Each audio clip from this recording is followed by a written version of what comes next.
Isang magandang gabi po mga kababayan.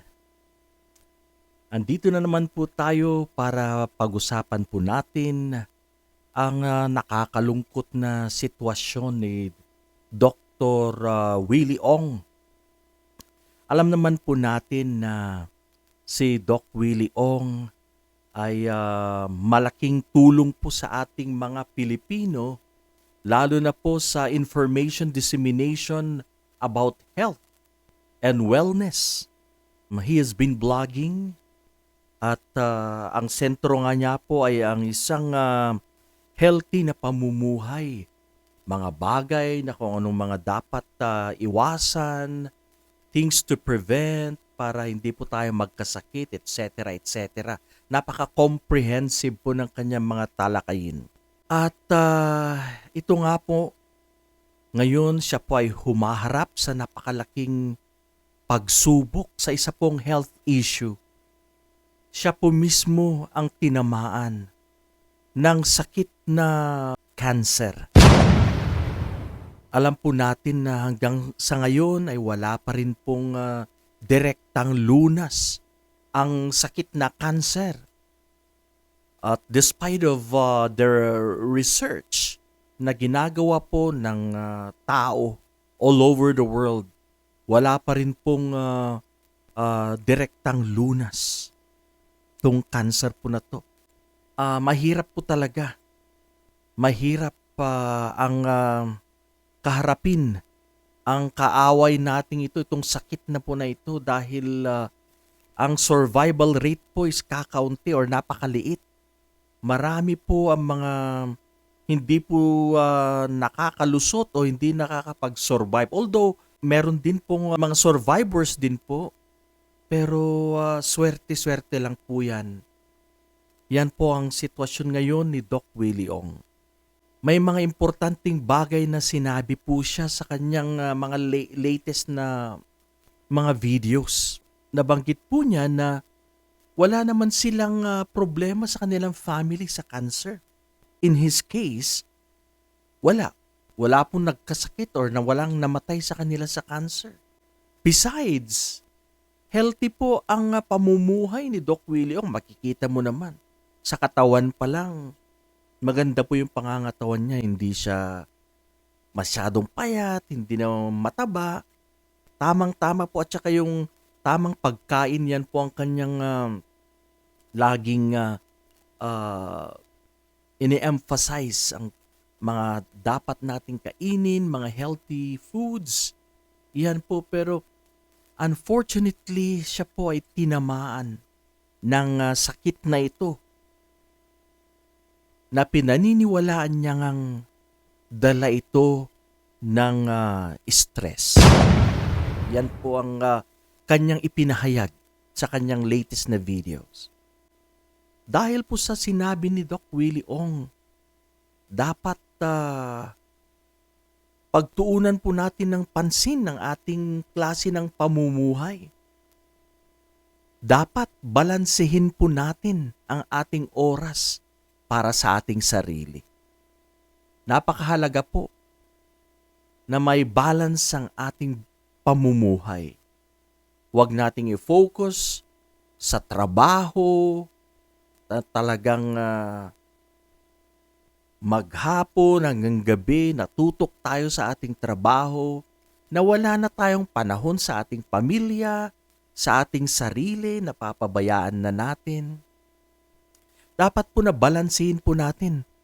Kailangan din po nating mag-relax.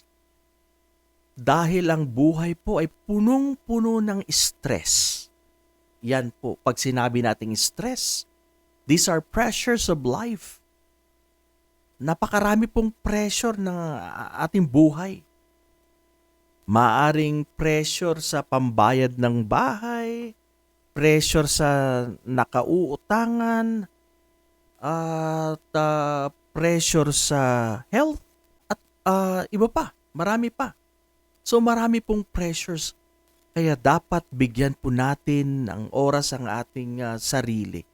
Kailangan po natin mag-exercise para malabanan po natin itong mga stressors na to, mga pressures na to ng buhay. Dahil ang stress po, para po sa lahat, ito po ay nakapagpapababa sa ating immune system, ang stress. Pag lagi po tayong nai-stress, pag tayo po ay na-expose sa stress, may tendency pong bababa ang ating immune system. At anong ibig sabihin pag pinag-uusapan natin ang immune system? Ito po ay yung kakayahan ng ating katawan na labanan itong mga sakit. Yan po ang immune system. Ito po ang defense system ng ating katawan. Na kung mahina po ang ating immune system, ay madali po tayong magkasakit. Ito ay hindi lang isang maliit na bagay. Dapat pagtuunan po natin ito ng pansin. Mga kababayan, dapat mula po ngayon, bigyan na po natin ng panahon ang ating sarili. Dapat wag lang puro trabaho, wag lang tutok sa negosyong, pagpaparami ng pera, etc. etc. Dapat bigyan po natin ng panahon ang ating sarili para po makapag-relax dahil kailangan po ng ating katawan na ma-unwind. Kailangan po ng ating katawan na magkaroon po ng rest from the pressures na nagmumula po sa labas. Maaring pressure sa trabaho, pressure sa negosyo, marami po mga klaseng posibleng pressures na makapagbigay po ng negative na impact sa ating katawan.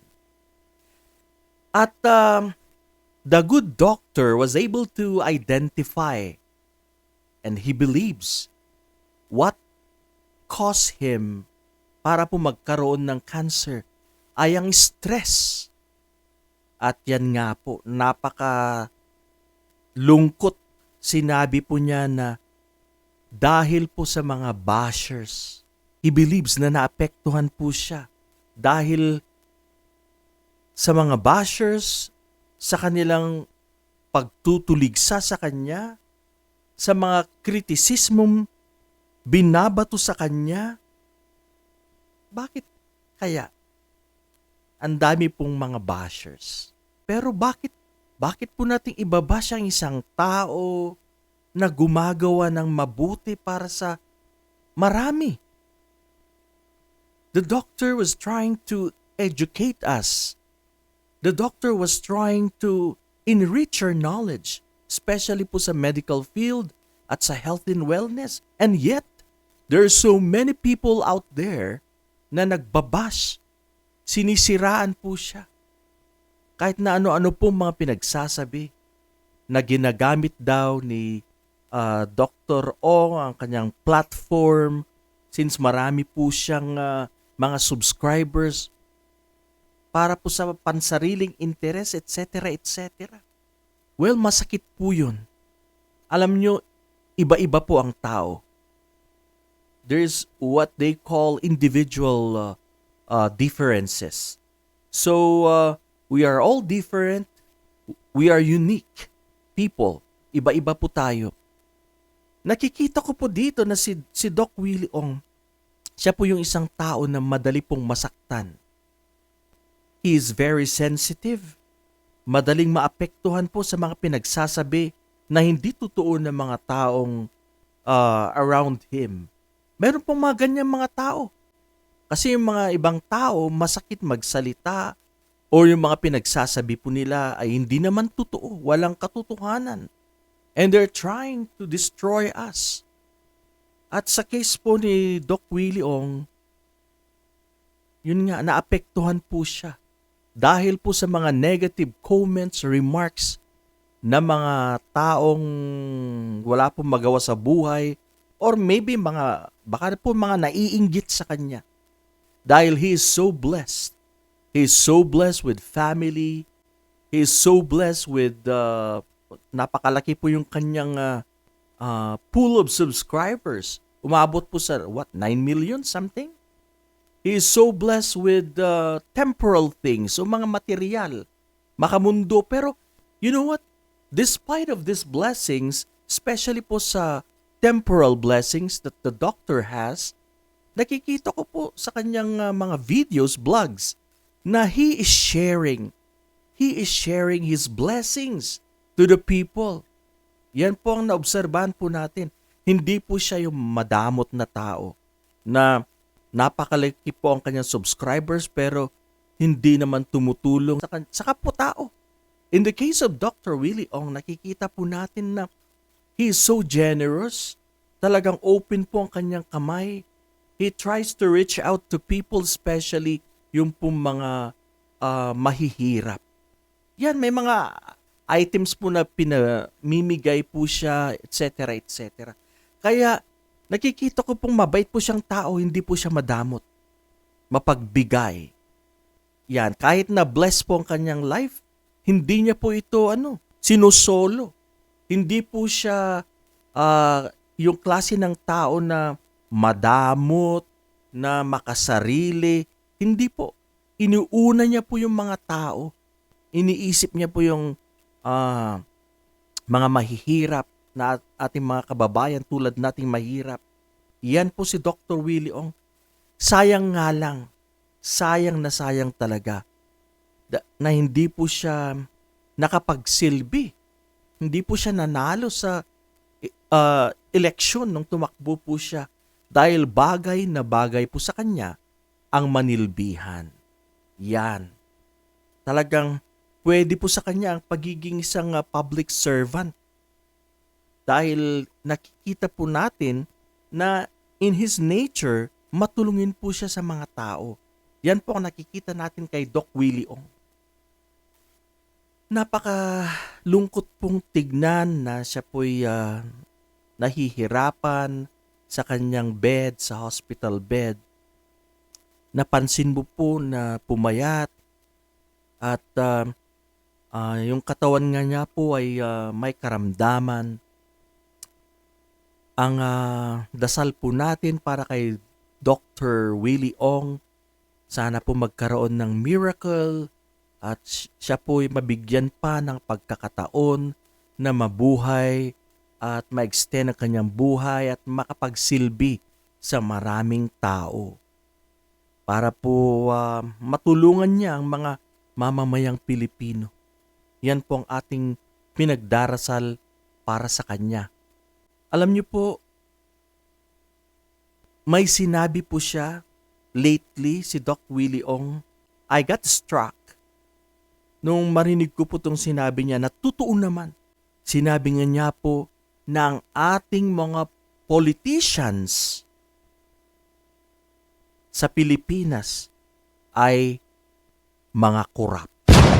Yan po ang pinahayag ni Dr. Willie Ong. Alam niyo po mga kababayan, ako po'y naniniwala dyan. Totoo po yan. Hindi lang po natin nakikita ang kanilang mga pinaggagawa, pero totoo po yan na marami sa ating mga politicians ang kurakot. Siguro po meron pong mga iilan lang. Meron pong mga iilan lang na mga politicians na wala pong bahid ng korupsyon ng kanilang mga kamay. Pero ang realidad, marami po sa ating mga politicians ang mga kurakot. Yan po ang totoo niyan at tama po. I agree to the good doctor when he mentioned in his comment na mga politicians sa ating pong bayan ay mga korap. Tama po yan. At hindi lang po yan. Pati po mga government employees, lalong-lalo na po yung may mga matataas na katungkulan sa mga iba't ibang ahensya ng ating gobyerno, marami po sa kanila ang mga kurakot. Kaya mga kababayan, malapit na naman po ang eleksyon. Lagi po tayong nagrireklamo na napakahirap ng buhay. Pero alam niyo po, tayo din po ang dapat sisihin dahil lagi po niyong sinasabi yan, lagi po nating sinasabi ito na ang hirap ng buhay, ang mamahal na mga bilihin, pero sino pong may kasalanan? tayo din po dahil iniluluklok pa rin po natin sa pwesto ang mga buhaya, ang mga kurakot. Magandang halimbawa po dyan, well, yung mga Duterte. Hindi nila maipaliwanag ang kanilang mga budget. Ang Vice Presidente Sara, ang 125 million. Hindi po niya yan maipaliwanag at siya'y nagagalit. Ang kanyang kapatid na si Pulong Duterte, 51 billion in 3 years. Ang kanilang tatay na nabusog din sa Confi funds. You know, mga kababayan, kung ang pera lang na mga ito ay nagamit po sa tama, may malaking naitulong po sana ito sa ating mga kababayan. Pero wala. Ito po ay isang halimbawa lang, hindi lang po sila. Hindi lang po ang mga Duterte. Marami po ang mga nasa pwesto, mga government employees. Yan nga po si Garma, isa din po yan. Lumalabas nga po yan na sa PCSO may mga corruption din. So mga halimbawa lang po sila, marami pa po. Kaya paulit-ulit ko pong sinasabi, kailangan po natin mag-elect ng isang magandang modelong presidente. Dahil pag siya po ay hindi kurakot, kaya niya pong banatan itong mga gumagawa ng kalukuhan or pangungurakot. Dahil kapag ikaw ay may bahid ng korupsyon, mahirap magsalita na banatan mo ang isang kurap kung ikaw po ay isang kurakot din. Yan po ang totoo niyan. Kaya dapat po na ilagay natin sa 2028 ay yung tao na walang bahid ng korupsyon. Yan po. Isipin po natin yan. Balikan ko po yung sinasabi ko kanina. Complain tayo ng complain na kahirap ng buhay, pero boto pa rin tayo ng boto ng mga taong mga buhaya, mga useless. Hindi po sila nakakatulong sa bayan. Sila po yung mga anay na sumisira po at kumakain po sa kaban ng bayan. Yan po ang totoo dyan. Naniniwala tayo kay Doc Willie Ong sa kanyang sinabi na mga politicians ay mga corrupt. Although, hindi naman po lahat. Dahil meron pa rin pong mga mangilan-ngilan na mga politicians dyan na matitino. Meron pa rin po. At ako'y naniniwala dyan. Gaya po nila Senator Hontiveros, naniniwala po ako. Former Vice President Leni Robredo, naniniwala ako na matitino ay mga yan. Sina Senator Trillanes, Bam Aquino, I believe with all my heart na mga taong ito, I'm setting aside the colors of politics. Alam ko po, hindi po ako bias. Alam ko po na ang mga taong ito ay matitino at maganda pong maging mga leader ng ating bayan. Dapat sila po ang sinusuportahan po natin. Wala eh. Iba. Opposite ang ginagawa natin, yung po mga mandurugas, yung po mga buhaya ang pinauupo natin sa gobyerno. Yan, kaya naghihirap ang ating bayan. Mga kababayan, napakalungkot po ang kalagayan ni Dr. Willie Ong, pero ang tanging magagawa na lang po natin para sa kanya ay ang ipagdasal na sana po siya ay mabigyan pa ng pagkakataon ng Diyos, ma-extend ang kanyang buhay at makapagbigay pa po ng serbisyo sa napakaraming kababayang Pilipino, lalo na po yung mga naghihirap. At kung anuman ang kagustuhan ng Diyos para sa Kanya, ay atin pong irespeto. Kung ano ang Kanyang ibibigay na kapalaran ni Dr. Willie Ong.